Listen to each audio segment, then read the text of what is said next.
I am all about handmade crochet and knit projects. I love crafting, crocheting, and trying new yarns and textures, but I'm breaking free from all the rules. I'm sharing why I donated over 80 finished crochet projects as part of my journey as a minimalist crafter. Crafting comes with so much stuff: yarn, tools, patterns, half-finished ideas, and of course, the finished projects that we can't seem to part with. But I've tried to be intentional. I've minimized my yarn stash down to one 3-drawer cart. I don't hoard hooks, I just keep one of each size, and I try to keep my works in progress to a max of 2 at a time, so I can stay focused and avoid the clutter of abandoned projects. But here's the truth. The biggest thing that's been holding me back from fully stepping into that minimalist maker mindset is my insane amount of finished projects. I have handmade scarves, hats, shawls, tops, all just sitting there, not being worn, not being gifted, not being used. And the irony is I poured hours of love and care into them, only for them to sit folded in storage bins or buried in drawers, and a lot of them hanging in my closet, taking up precious space for other things I could be wearing. So today, I'm doing a massive declutter of my finished crochet and knit projects. I'm giving away over 80 items. That's right, 80 finished pieces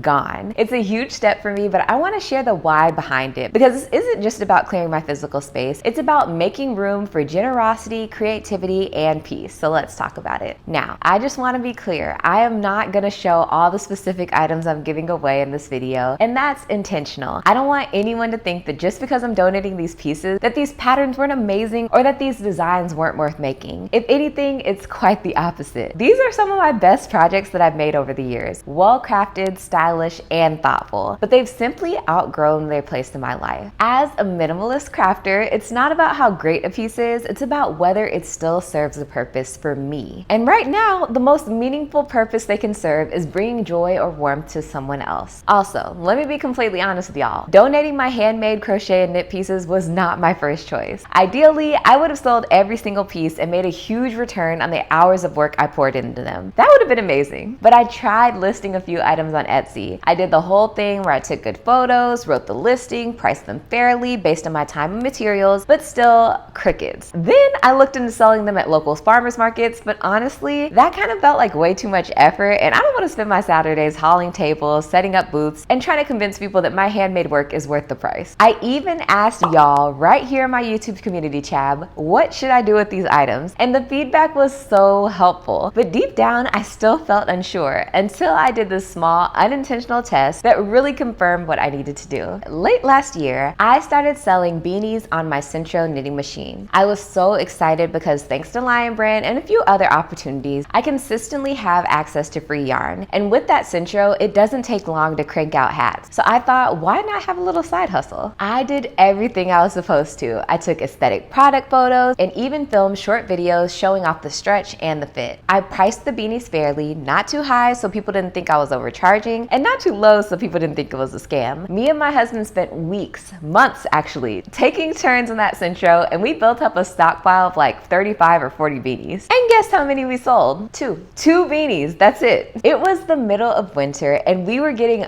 no traction. No matter how much I posted or promoted or made a sale, the beanies were not moving. But then something happened that changed my whole mindset. My mom helps with the ministry at her church that gives out food and supplies to the homeless in Houston. One day she told me about one of her friend's sons who owns a Chick-fil-A franchise, and he was donating a bunch of meals to her ministry. And I was so inspired by that. I thought maybe I could do something similar. Our apartment was packed. We needed to free up some space, and we had this pile of unsold handmade beanies just sitting there. I talked it over with my husband, and we decided to donate all of them, every single beanie, to my mom's ministry so that she could hand them out to the homeless. Y'all, that was hands down the best decision we've ever made. First off, my mom was pretty proud to show up with something handmade by her daughter, but more than that, the people receiving the beanies were so thankful. And even though it kind of stung that they were only popular because they were free, the feeling of being able to bless someone that we'll probably never meet is way better than any Etsy sale. Now, it gets cold here in Houston, maybe not blizzard cold, but cold enough where you need a beanie. And my hope is that those beanies offer a little bit of warmth and a lot of love to the people who really needed them during that season. And I'll be real with you, some of the leftover beanies ended up going to my mom's church friends too. too, and they've been raving about them ever since. It's honestly been such a joy to hear how much they actually love and actually use the beanies that we made. So now that's our new thing. I still sell handmade beanies on Etsy, just at a much slower pace because they're still not selling. And when they don't sell, they don't go to waste. They go to my mom and her church and to the community. And honestly, that's become more rewarding to me than watching the order confirmed email hit my inbox. Now, before I go any further, I want to mention something important. I won't be naming every person or place that I donated to, and that's intentional. I've seen how some conversations around giving can get really critical. People start debating which charities are the right ones or whether something was the best way to give. And honestly, I think that's kind of noise taking the focus off the heart behind it all. The truth is, finding the perfect charity isn't always possible, and that's okay. The point of this video and this decision is simply about helping people with what I already have. I'm not trying to overcomplicate generosity or make this a checklist moment. I'm just doing what I can where I can, and that's more than enough. Turns out being a minimalist crafter doesn't just mean owning less stuff. It means focusing on what truly matters. And for me, that's using my skills, my yarn, and my creativity to give back. Now, when it came time for me to start giving away my handmade crochet and knit items, I want to be super clear that this was not some mindless donation dump at Goodwill. Not that there's anything wrong with that, because honestly, I drop things off at Goodwill all the time, from clothes to mugs to things I just don't want anymore. But when it came to my handmade pieces, items I spent hours designing, stitching, and perfecting, I wanted it to be very intentional. These weren't just things that I didn't want. These were pieces of me. So I really took the time to think about where I wanted them to go and who might truly appreciate them. Funny enough, I kept circling back to the same place, my mom's church. And now that I think about it, it's really hitting me that her church is majorly reaping the benefits of me trying to be a minimalist crafter. But honestly, that makes me so happy because it's a place where I know the things that I give are going to be loved and appreciated. Anyways, there's this one woman in particular at the church, a sweet lady who owned a little cozy coffee shop where she sold her handmade pound cakes and tea cakes, and I was addicted. Let me tell you, she is an amazing baker. I visited her shop once and I instantly fell in love with the warm, homey vibe. We got to chatting, just casual conversation, and I mentioned my upcoming wedding at the time. We laughed, we shared stories, and somehow we ended up talking about my love for knitting and crochet. Now, if you know me, you know I don't bring that up in everyday conversation unless if someone specifically asked me. But that day, it came up naturally, and before I knew it, I was pulling out my phone, showing her a few of my YouTube thumbnails with some of my favorite makes. And she locked eyes on one particular piece and said, "If you decide you don't want that anymore, please think of me." And I really, really did. That moment stuck with me. Every time I saw that piece in my closet, unused but still beautiful, I thought of her. I probably should have given it to her a little bit sooner, but hey, better late than never, right? This week, I finally wrapped it up and gave it to her through my mom, and it felt so right. That's the kind of giving that really matters to me. Personal, thoughtful, and full of heart. And she's not the only one. If I knew someone who ever admired a piece that I made or mentioned how much they loved something that I wore in a video or post, I tried to pass it along to them. Because here's the thing, just because I'm decluttering my handmade items doesn't mean they've lost their value. If anything, it means I'm ready for someone else to experience the joy of them. As a maker, it's easy to hold on to everything, especially when it's tied to your creativity. But part of this minimalist maker lifestyle I'm leaning more into is letting go of these beautiful things that I've made so that they can go on to live beautiful new lives with someone else. This is not your typical YouTube advice at all. I know that. Most videos in the knit and crochet space are all about how to turn your hobby into a business, how to price your handmade items, open an Etsy shop, sell at markets, or make content that goes viral. And don't get me wrong, I love those tips. I've even shared some of my own in the past, and I still believe that they're valuable. But what I'm sharing today is something different. Maybe it's my optimism, maybe it's my delusion, or maybe it's just my faith. And I know for some folks out there, that all sounds like the same thing. But hear me out. When it comes to turning my handmade hobby into a full-time income, I've tried a lot. I'm open to pivoting. I'm not afraid to experiment or keep pushing forward when something doesn't work. But there's one area, my completed crochet and knit project, where I felt a very clear and unmistakable nudge from the Lord. I truly felt God leading me to give these items away, not to profit off them, not to hoard them, not to try one more selling strategy, but to bless someone else with the work of my own hands. And that might sound strange on a platform where the goal is to grow, scale, and monetize, but for me, being a Christian maker means leaving room for obedience, even if it doesn't look like success to YouTube standards. I genuinely believe that God has already blessed me by allowing me to do this random hobby and generate income here and there. I've had brand sponsorships, Etsy sales, and opportunities that I never expected. I even joke sometimes that one day this will become a crochet conglomerate, but that's not where I am right now, and that's okay. Right now, I knew knew I needed to just let go. So if you're a fellow maker, especially a minimalist crafter trying to find balance between purpose and creativity, let this be your encouragement. Your projects still have value, even if they're no longer serving you personally. Giving them away does not mean you're giving up. It means you're making space for new projects, new beginnings, and new opportunities to create with intention. And if you're not on a minimalist journey, that's cool too. If your closet, drawers, and storage bins are overflowing with finished items that you don't use or wear anymore, consider donating your handmade items. Reach out to shelters, churches, local charities, or even start with friends and family. And yes, even a Goodwill run can be a small but powerful start to make a difference. The blessing in all this is that I'm still very much in my prime crafting era. If I ever want to refill my closet with colorful cardigans, beanies, scarves, or random half-finished tops, I can. I've got yarn, tools, and time. And when I'm ready to try selling again, I'll go for it. But this time around, I'm genuinely proud of the decision that I made. It filled me up way more than a sale ever has. If you're not quite ready to give up your precious handmade pieces, but you still want to do something meaningful with your talent, I've got something for you. Check out my Centro knitting machine beading tutorial, because that's the exact method that I use to sell the beanies on my Etsy and the ones I've been donating. It's beginner friendly and quick to make. You could start a beanie business or even a crochet charity project right now from your living room. Either way, I hope this video inspired you to craft with purpose, give with heart, and embrace whatever season you're in as a maker. Thank you so much for watching, and I'll see you in the next one. Bye!